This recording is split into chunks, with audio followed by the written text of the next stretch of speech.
catastrophe that has befallen on us has been fairly severe. Over the last 9 days, I think there has been quite a dramatic impact on the cost of the country.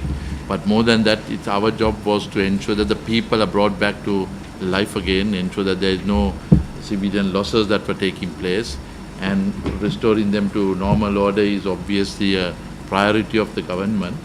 But prior to that, what needs to be done is get to ensure that this never occurs again. So with that, there are certain contingencies that have been done and looked at. But the biggest problem that we have that comes about is the lack of knowledge.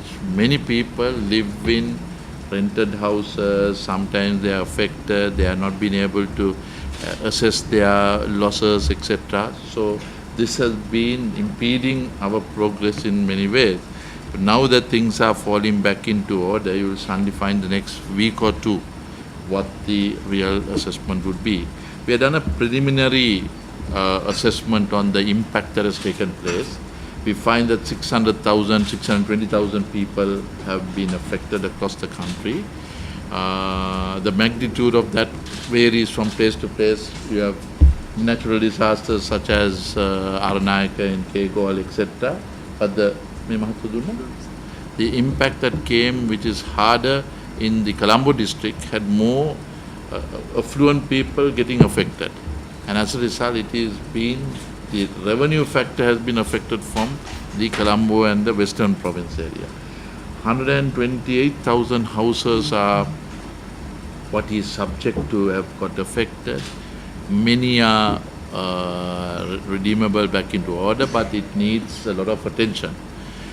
There is about 25,000-30,000 houses that need to be restructured, reconstructed again.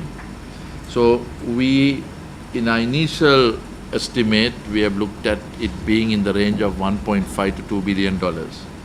This is, if you just take 125,000 utilizing 1.2, 1.3 million a house, you come to 185 billion, right? And if you look at the economic loss, my Prime Minister has been very ardently saying about the small and the medium that has been the Canary Valley belt. There's over 25,000-30,000 such institutions. Now these are affected. How to kickstart them? You know, there's everything that was there, which are the stocks are no more. So the working capital is affected. So you've got to restart the entire thing. So how we are basically doing is, it's on an assessment basis. We want to have a very open system with them, because once you're affected, you can't tell them to give too many information. But we don't want to have, in short, suckers in the system that will just take undue advantage of that. So we're trying to get the maximum information possible and able to assist. But we are ready, willing and able.